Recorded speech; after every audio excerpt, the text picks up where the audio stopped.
En este módulo vamos a hablar de los diferentes métodos diagnósticos en las mucopolisacaridosis que realizamos en el laboratorio.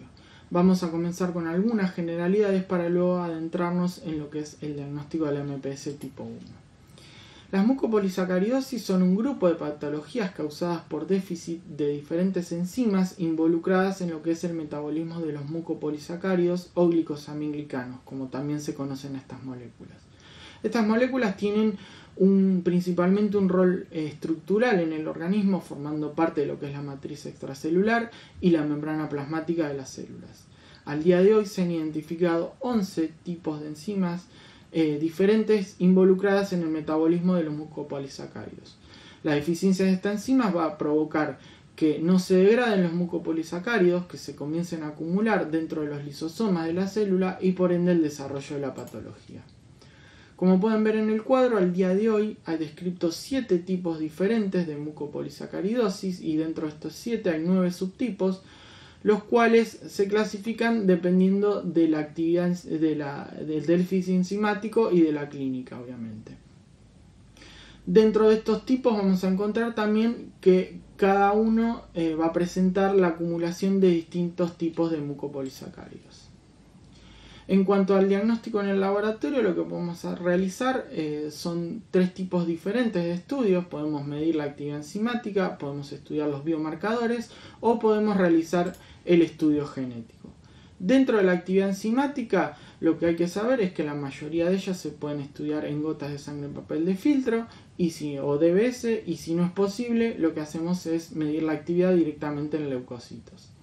En cuanto a los biomarcadores, lo que vamos a buscar, lo que vamos a analizar son el perfil de excreción de glucosaminglicanos urinarios o mucopolisacáridos urinarios, ¿sí? Esto es mediante métodos cualitativos o cuantitativos. Y en cuanto al estudio genético se refiere, lo que ya se hace directamente es la secuenciación del gen completo, y algo a tener en cuenta es que excepto la mucopolisacaridosis tipo 2, que tiene una herencia ligada al X, las demás son toda herencia autosómica recesiva. El primer trabajo publicado por el Dr. Chamoles en el año 2001 en cuanto a lo que era medición de actividades enzimática en DBS justamente fue para medir la actividad de alfa-hidroronidasa, la enzima responsable de lo que es la mucopolisacaridosis tipo 1. Básicamente lo que hacemos en el laboratorio es enfrentar a la muestra del paciente frente a un sustrato comercial, ¿sí? Que no emite ningún tipo de señal, que va a ser reconocido por la enzima siempre que esté presente en la muestra, y si le damos el medio adecuado lo que va a hacer es cortar este sustrato, que va a liberar una molécula que se llama 4-MeU que emite fluorescencia. Esa fluorescencia va a ser directamente proporcional a la actividad enzimática. Es decir, que cuando tengamos una muestra de un paciente con MPS 1, lo que vamos a ver es que no se desarrolle fluorescencia. Hoy en día existe otro tipo de metodología que es la espectrometría de masa en tándem, con la cual también se puede medir la actividad enzimática.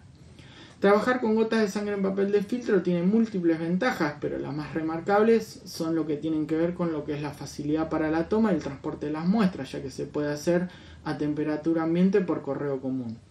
También a saber, son métodos más económicos de los que se venían utilizando, ¿sí? ya que se reduce el tiempo de procesamiento y los volúmenes de reacción. Esto permitió el desarrollo de estudios a gran escala, como son los estudios de screening neonatal, screening en población de riesgo, etc. Y también permite almacenar una gran cantidad de muestras por varios años en espacios reducidos. La única limitación que presenta este tipo de muestra es que no dejan de ser estudios de screening, por lo cual hay que confirmar siempre el resultado positivo que se obtenga a partir de ella.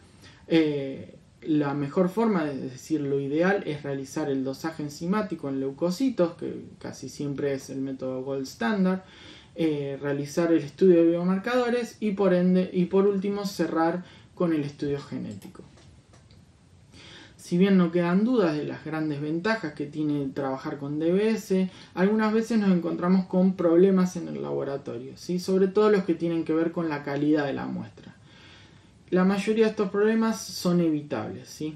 Entonces, Dentro de lo que es el problema evitable, tenemos el problema de la mala conservación, que me va a afectar a la calidad de la muestra, ¿sí? Porque me va a afectar directamente la estabilidad de la enzima, ya que tanto la temperatura como la humedad son enemigos de la estabilidad de la enzima, y a mayor temperatura y mayor humedad, mayor degradación de la muestra. Por otro lado, obviamente esto hablo cuando conservamos muestras. Un ejemplo puede ser conservar muestras por largos periodos de tiempo a temperatura ambiente. Por otro lado, tengo algunos problemas que no son evitables, como es el caso de los pacientes con leucopenia y pancitopenia, donde acá me va a ver afectada la cantidad de enzima.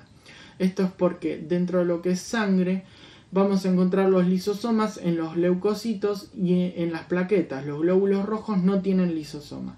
Entonces, en pacientes que tengan leucopenia o pancitopenia, vamos a tener una menor actividad enzimática, pero no porque el paciente tenga una deficiencia, sino porque tenga una menor cantidad circulante de esa enzima.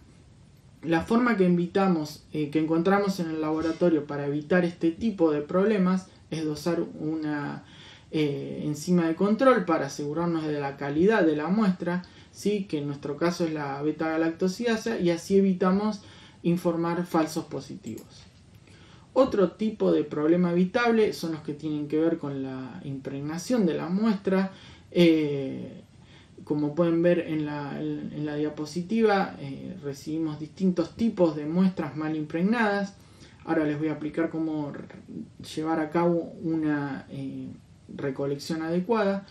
Y otro tipo de problema es que muchas veces recibimos, los laboratorios que trabajamos en este tipo de patologías, por lo general pedimos que venga acompañada la muestra por un formulario con información clínica del paciente y con información de filiación del paciente. Esto a nosotros nos permite, nos aporta información para lo que es la validación de los estudios, nos permite conocer la urgencia del estudio y tenemos información de contacto para contactarnos directamente con ustedes.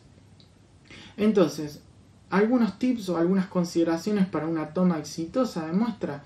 Lo que tenemos que hacer en una primera instancia es rotular el papel de filtro con el nombre del paciente. Luego, dejar caer, la mejor forma es dejando caer apuntándole al centro del círculo la gota del paciente. La sangre puede ser sin anticoagulante o con heparina, no hay problema en ello.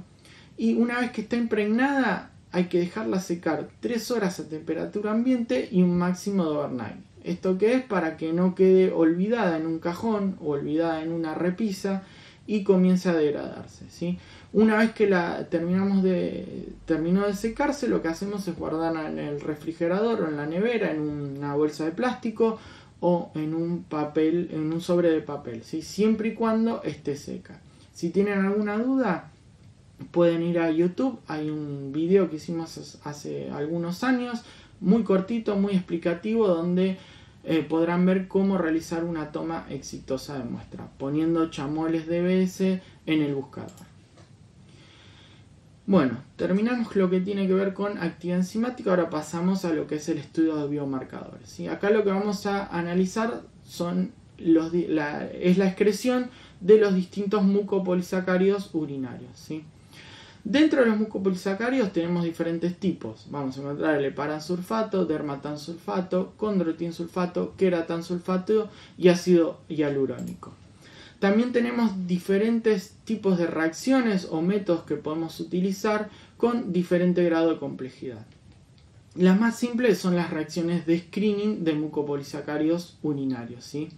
Tenemos reacciones que desarrollan color, como por ejemplo el test de Berry, reacciones en las cuales precipitan los mucopolisacáridos presentes en la orina, el cual puede ser la reacción con N-acetilpiridinium. Y si bien son reacciones fáciles, la gran ventaja es esa, que son métodos simples, son métodos rápidos, son métodos económicos y no requieren una infraestructura para desarrollarlo.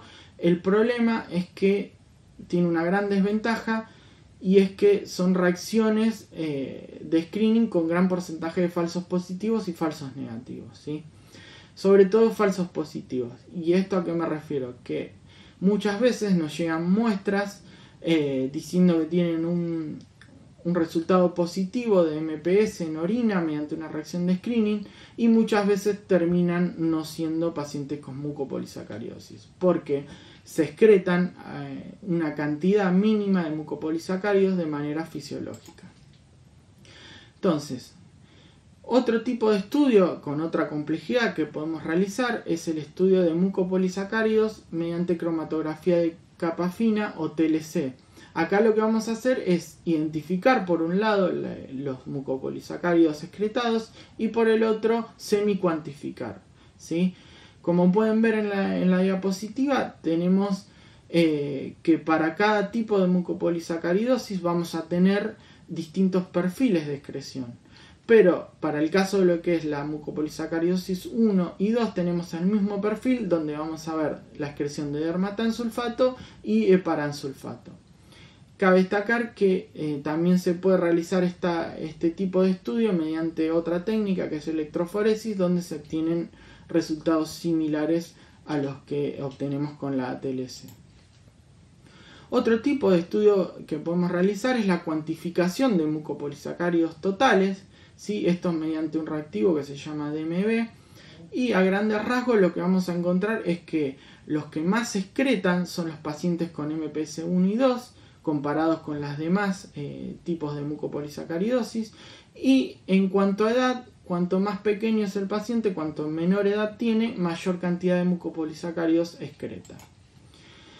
Hace pocos años se han publicado diversos trabajos donde utilizaban otro tipo de técnica más sensible, que es la espectrometría de masa en tándem, para estudiar la excreción de mucopolisacáridos urinarios. Acá lo que hacemos es también podemos por un lado identificar los distintos tipos de mucopolisacáridos excretados y por otro lado cuantificar todo al mismo tiempo. Entonces, a partir de un resultado positivo, vimos actividad, estudiamos biomarcadores, lo siguiente es realizar el estudio genético, ¿sí? El estudio genético me va a aportar información a diferentes niveles. Primero me va a permitir confirmar el resultado y encontrar la mutación o las mutaciones causales de la patología. Por otro lado, muchas veces, si bien no hay una correlación estricta genotipo-fenotipo, muchas veces vamos a obtener información de esa mutación, sí, ya que hay muchas mutaciones que se asocian con un tipo u otro de las MPS tipo 1, sobre todo, donde tenemos tres fenotipos bien marcados. Y por el otro lado me va a permitir algo muy importante, que es descartar la pseudodeficiencia de alfa-hidroxidasa, ¿sí? Pseudodeficiencia, ¿a qué me refiero?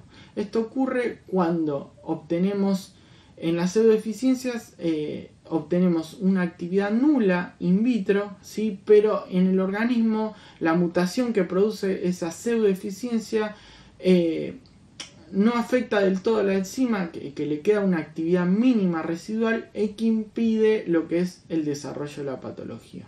Ahora lo vamos a ver más en detalle. En cuanto a la MPS1, lo que se estudia es el gen IDUA, se llama IDUA.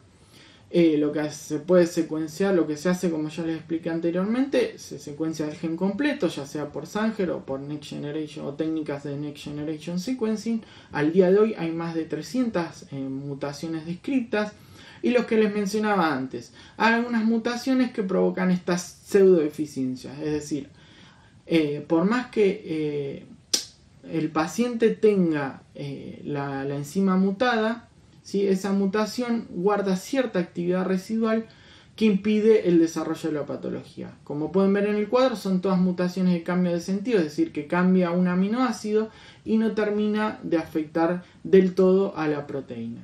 El problema es las pseudodeficiencias, que in vitro no podemos diferenciarlas en cuanto a la actividad enzimática de un paciente verdadero con MPS1.